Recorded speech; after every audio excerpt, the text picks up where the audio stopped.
The first time anyone noticed something wrong with Jeremiah Cole was in the summer of 1874, when he walked into the Silver Dollar Saloon in Santa Rosa, New Mexico, looking exactly as he had 20 years before.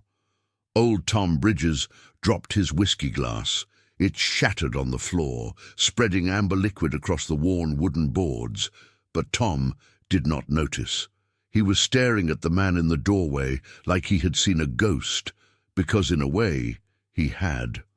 "Jeremiah," Tom's voice cracked. "Jeremiah Cole?"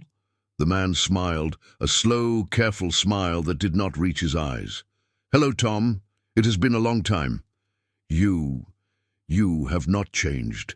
Not a day, not a single day." It was true.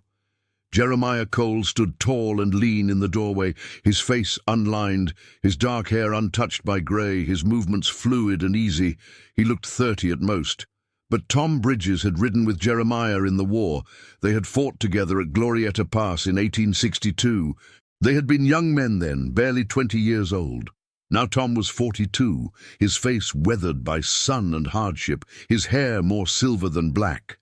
Jeremiah should look the same, should have aged the same, but he had not aged at all. The saloon went quiet. Other men stared. Some of them remembered Jeremiah too.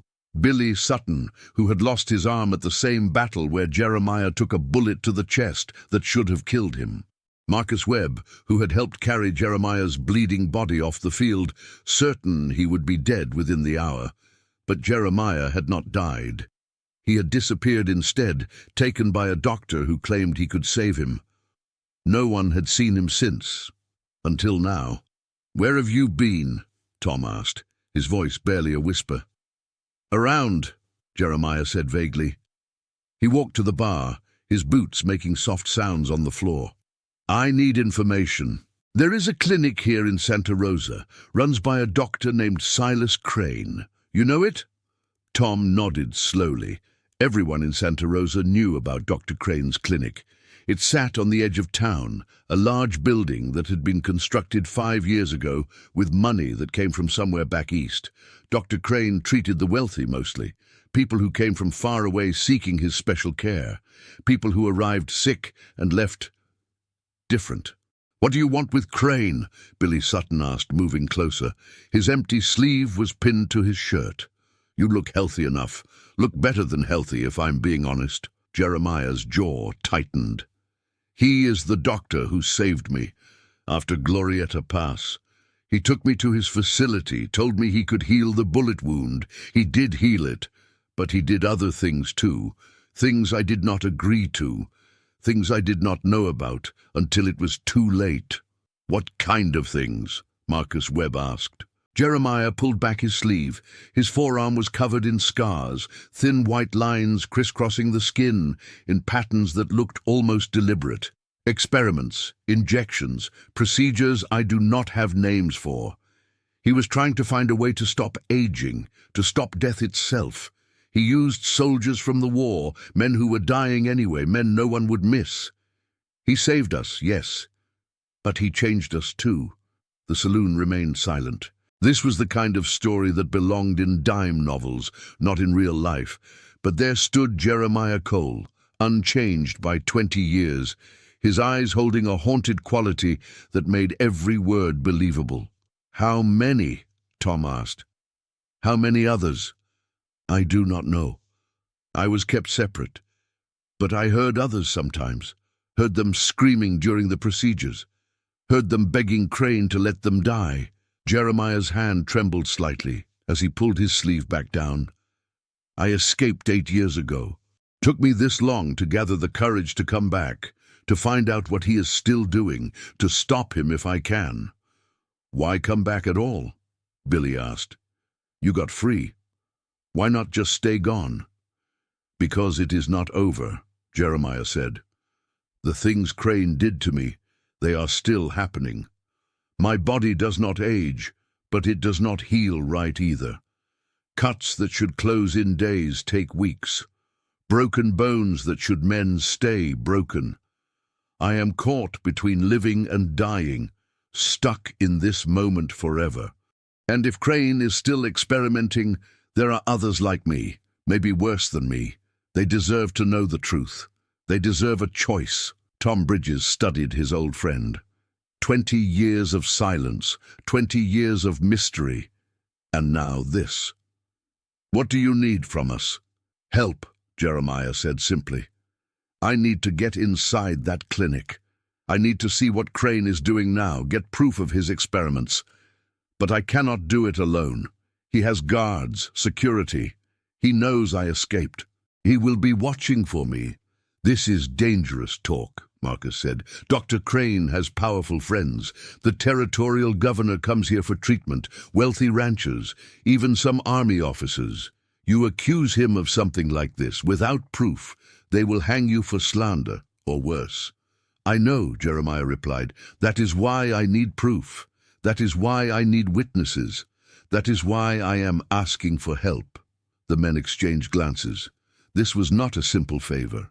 This was the kind of thing that could get them all killed. But they had ridden with Jeremiah Cole. They had bled with him. They remembered the young man who had charged into enemy fire to pull Tom Bridges to safety, who had shared his last canteen of water with Billy when they were lost in the desert during a patrol. They remembered who he had been, and looking at him now, unchanged and haunted, they wondered who he had become. Tell us the plan, Tom said finally. Jeremiah's shoulders relaxed slightly. Dr. Crane takes new patients on Mondays. People who come from far away, desperate for his treatments. We get someone inside as a patient, someone he will not recognize, someone who can look around, see what is really happening in there. And then what? Billy asked. Then we decide, Jeremiah said. If I am wrong, if Crane is just a doctor doing legitimate work, I will walk away. I will leave and never come back. But if I am right, if he is still experimenting on people, his voice hardened, then we stop him, whatever it takes. Outside, the sun was setting over Santa Rosa, painting the sky in shades of orange and red. The town looked peaceful, prosperous even. But in the fading light, the clinic on the edge of town cast a long shadow, dark and ominous. Beside that shadow, things were happening, things that defied nature. Things that Dr. Silas Crane believed would change the world. And Jeremiah Cole, the gunslinger who could not age and could not die, was determined to bring them into the light. Getting someone inside the clinic proved easier than expected. Marcus Webb's cousin, Daniel, had been suffering from consumption for 2 years. The disease was slowly killing him, withering his body from the inside. When Marcus explained the situation, leaving out the more unbelievable parts, Daniel agreed immediately. He was dying anyway. What did he have to lose? On Monday morning, Marcus and Daniel arrived at the Santa Rosa Clinic. The building was impressive up close, 3 stories of white-painted wood with large windows that gleamed in the morning sun. Gardens surrounded it, well-maintained and green despite the desert climate. It looked like a place of healing, of hope. But Jeremiah, watching from across the street with Tom and Billy, saw something different. He saw the bars on the 3rd-floor windows, disguised as decorative ironwork, but bars nonetheless. He saw the guards at the entrance, dressed like orderlies but moving like soldiers. He saw the way patients arrived on their own, but left supported by staff, their eyes distant and confused. "How long were you in there?" Tom asked quietly. 2 years, Jeremiah replied. Felt like 10. Time moves differently when you're in pain all the time, when you do not know if you will ever leave. Inside, Daniel Webb was led to an examination room by a young nurse with kind eyes and a professional smile. The room was clean, well-equipped, better than most hospitals Daniel had seen. Dr. Crane arrived 15 minutes later. Silas Crane was not what Daniel expected. He had imagined a monster, someone whose evil would be visible on their face. Instead, he found a man in his 50s, grey-haired and distinguished, with a gentle manner and genuine-seeming concern. "Mr. Webb," Dr. Crane said, reviewing the papers Daniel had filled out. "Consumption, 2 years. You have tried the usual treatments?" "Everything," Daniel rasped. His voice was weak. "Nothing works. I am dying, doctor. Everyone knows it. I just want a little more time." Crane nodded sympathetically. "I understand, and I believe I can help you. But I must be honest, my treatments are experimental. They are not approved by standard medical boards. They work. I have seen remarkable results. But there are risks, side effects we do not fully understand yet." "What kind of side effects?" "Changes in healing rates. Occasional memory issues. Some patients report feeling disconnected from their bodies, though that usually passes." Crane leaned forward. "But Mr. Webb, the alternative is certain death. My treatment offers a chance at life. Is that not worth some risk?" Daniel thought about his wife, about his 2 children who would grow up without a father. He thought about the blood he coughed up every morning, about the way he could not walk more than a few steps without gasping for breath. "Yes," he said, "it is worth it." Crane smiled. "Excellent. We will begin immediately. The treatment requires you to stay here for observation, at least a week initially. Is that acceptable?" Daniel nodded. Across town, Jeremiah Cole felt a chill run down his spine. It had begun. The first 3 days, Daniel was treated well. He was given a comfortable room on the 2nd floor. The food was good. The nurses were attentive. He received injections twice daily, clear liquid that burned going in, but left him feeling energized afterward. His cough diminished. His breathing eased. He started to think maybe, just maybe, Dr. Crane really could save him. On the 4th day, they moved him to the 3rd floor. "Just for more intensive monitoring," the nurse explained. "You are responding so well to treatment, the doctor wants to accelerate the process." The 3rd floor was different. The rooms were smaller, the windows were barred, and the other patients looked wrong. Daniel could not explain it exactly. They moved strangely, their motions either too slow or too quick. Their eyes held a distant quality, like they were looking at something far away. Some had scars, lots of scars, in patterns that reminded Daniel of the markings on Jeremiah's arm. That night, Daniel heard screaming. It came from somewhere down the hall, muffled but unmistakable. A man's voice, begging, then silence. Daniel tried his door and found it locked from the outside. He was not a patient anymore. He was a prisoner.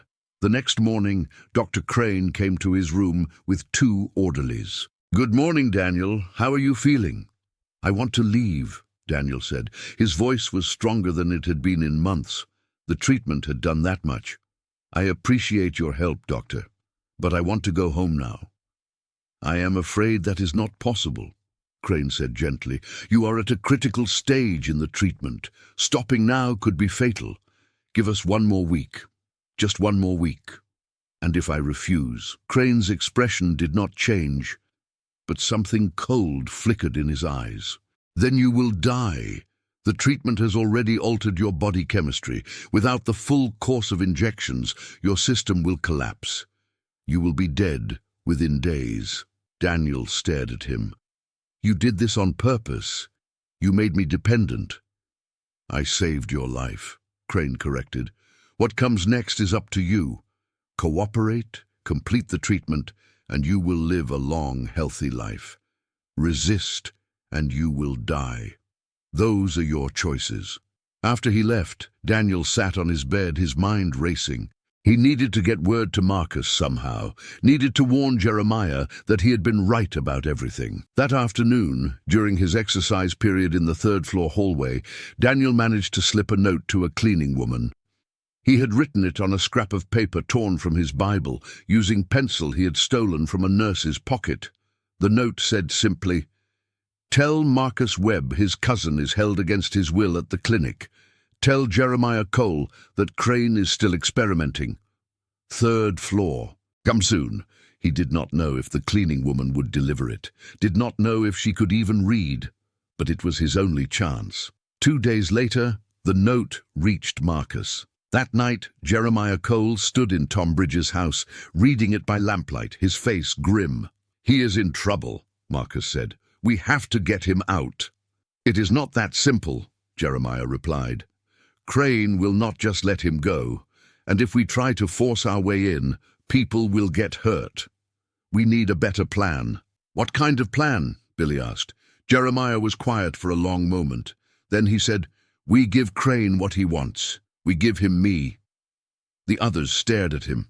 "You are talking about walking back into that place voluntarily?" Tom said. "After everything he did to you?" "It is the only way," Jeremiah insisted. "Crane has been looking for me for 8 years. If I offer to come back, to submit to his studies again, he will be too excited to refuse.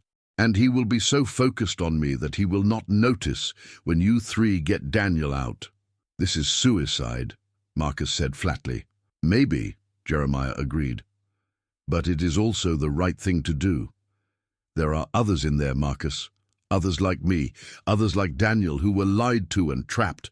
We cannot just save your cousin and leave them behind." Make sure to subscribe to our channel to find out what happens when Jeremiah walks back into Dr. Crane's clinic. The truth behind the experiments is darker than anyone imagined.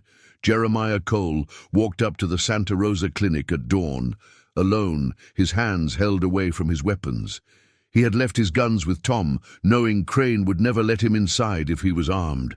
The morning air was cold, carrying the smell of sage and dust. He took a deep breath, steadying himself, then knocked on the front door.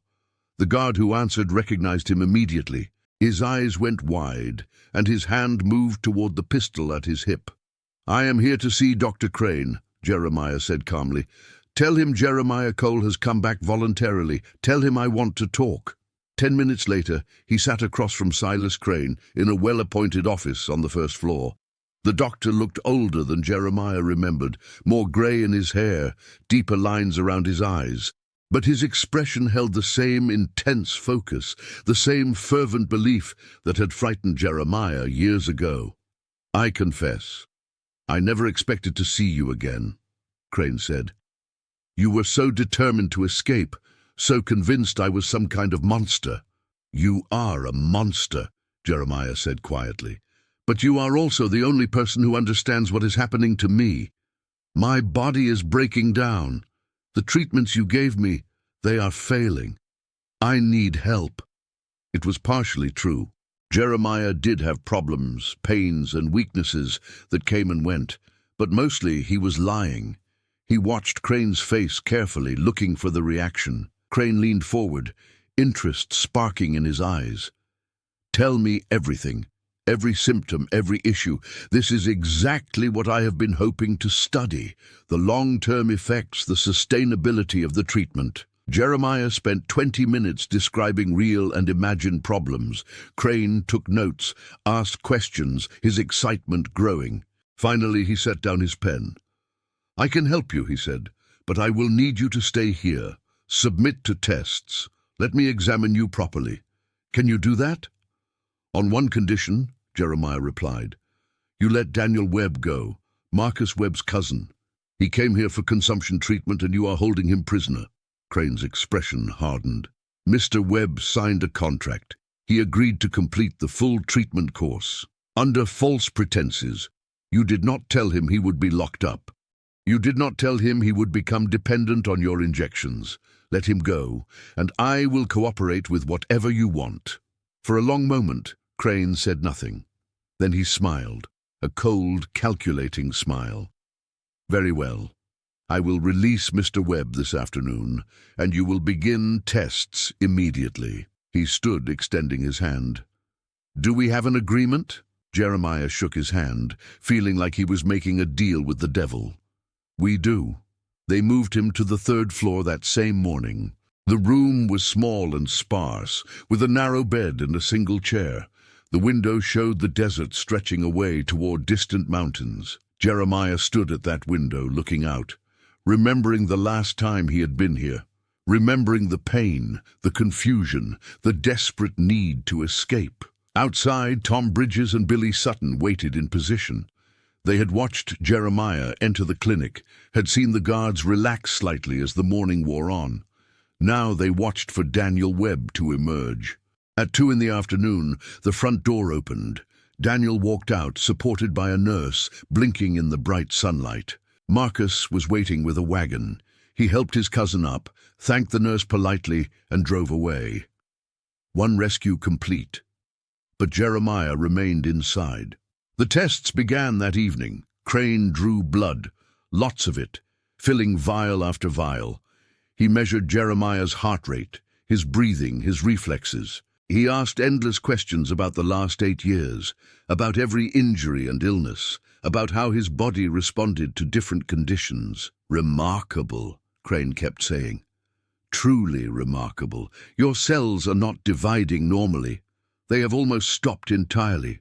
You are frozen at a cellular level, suspended in time. If I can understand how, replicate it. You could stop aging entirely, Jeremiah finished. Make people immortal. Think of what that would mean, Crane said, his voice intense. No more death from old age. No more watching loved ones fade away. Humanity could finally overcome its greatest enemy. At what cost? Jeremiah asked. How many people have you killed trying to perfect your treatment? How many failed experiments are buried behind this building? Crane's face went cold. Science requires sacrifice. The men who died here were already dying. I gave them a chance. That some failed is unfortunate but necessary. They were people, Jeremiah said, not laboratory animals. They deserved better than to die in agony so you could pursue immortality. You do not understand, Crane snapped. You cannot understand. I am on the verge of something incredible, something that will change everything. Another few years, another few test subjects, and I will have perfected it. I will have conquered death itself. Looking at Crane's face, at the fanatical gleam in his eyes, Jeremiah realized the doctor was beyond reason. He truly believed he was doing good work, that the ends justified any means. There would be no convincing him to stop. There would be no redemption. There would only be exposure and justice. That night Jeremiah lay in his narrow bed, listening to the sounds of the clinic. Footsteps in the hallway, distant voices, the occasional cry of pain or fear from other rooms. He counted 5 other patients on this floor, 5 other people trapped in Crane's experiments. He could not save himself. He had accepted that when he walked through the door. But just maybe, he could save them. Around midnight, Tom and Billy approached the clinic from the rear. They had spent the day watching, learning the guard patterns, identifying weak points. Now they moved silently through the darkness, carrying rope and lockpicks and grim determination. Inside, Jeremiah sat up. He had been working at the window lock for hours, using a piece of wire he had pried from his bed frame. Finally, it clicked open. He pushed the window up slowly, carefully, trying not to make noise. A rope dropped from above. Tom and Billy had climbed to the roof, just as they had planned. Jeremiah grabbed the rope, tested it, then began opening doors. The other patients were confused, frightened. Some had been here so long they did not remember life outside. But Jeremiah was calm, confident, and they followed him. 5 patients, moving quietly through the hallway toward the stairs. They made it to the 2nd floor before an alarm rang. "Go!" Jeremiah shouted. "Get to the ground floor! Get outside! Tom and Billy are waiting!" The patients ran. Jeremiah stayed behind, holding the stairway door against the guards who came rushing up. He could hear Crane shouting orders, hear the chaos spreading through the building. One by one, the patients made it outside. Tom and Billy got them away, leading them into the darkness. When the last one was clear, Jeremiah let go of the door and ran. He burst out of the clinic to find the entire town watching. Someone had seen the commotion, had raised the alarm. Now people stood in the street, holding lanterns, watching as patients emerged from Dr. Crane's clinic, looking haunted and scarred. Crane appeared in the doorway, his face twisted with rage. "Stop them. They are my patients. They need treatment." "They need freedom," Jeremiah said loudly, his voice carrying in the night air. "They need the truth. Dr. Crane is not healing people. He is experimenting on them, trapping them, changing them into things they never agreed to become." He pulled up his sleeve, showing the scars. One of the other patients did the same. Then another. The evidence was undeniable. The territorial marshal happened to be in Santa Rosa that night. He pushed through the crowd, looking at the patients, at Crane, at Jeremiah. "These are serious accusations," he said. "Search the clinic," Jeremiah replied. "Third floor. You will find records, evidence, proof of everything I am saying." They searched, and they found it all. Crane's journals, detailing every experiment, photographs of patients in various stages of treatment, graves behind the building, unmarked and numerous. The evidence was overwhelming. Dr. Silas Crane was arrested that night. His clinic was shut down. The patients were freed, given what help could be offered, though some were changed in ways that could never be reversed. Jeremiah Cole stood in the street as the sun rose, watching the clinic being emptied. Tom Bridges came to stand beside him. "What will you do now?" Tom asked. Jeremiah looked at his hands, still young, still unchanged. "I do not know. I am still trapped in this body, still caught between living and dying. But at least now, no one else will be trapped the same way." "That is something," Tom said.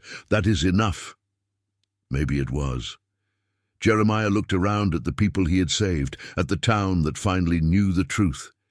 He thought about the years ahead, decades maybe, trapped in this ageless body. It would be hard, lonely, painful. But he had done the right thing. He had stopped Crane. He had saved lives. And sometimes doing the right thing has to be enough, even when the cost is everything. Years later, people would still talk about the summer of 1874. About the gunslinger who never aged, and the doctor who tried to play God. The Santa Rosa Clinic became a cautionary tale, a reminder that some pursuits, no matter how noble they seem, come at too high a price. Jeremiah Cole disappeared after the trial. Some said he went north into Colorado. Others claimed he headed west to California. A few swore they saw him years later, decades later, still looking exactly the same, still carrying the burden of immortality that was supposed to be a gift. But wherever he went, whatever he did, he carried with him the knowledge that he had made a difference, that when it mattered most, he had chosen to save others rather than himself. In the end, that is the only kind of immortality that really matters. Not living forever, but doing something worth remembering. Something worth telling stories about on quiet nights when people gather to remember the Old West and the legends it created. If this story gave you chills, hit that subscribe button and share it with someone who loves tales of the Old West. Drop a comment telling us what you think really happened to Jeremiah Cole. Until next time, remember that some mysteries are better left unsolved, and some prices are too high to pay, even for eternal life.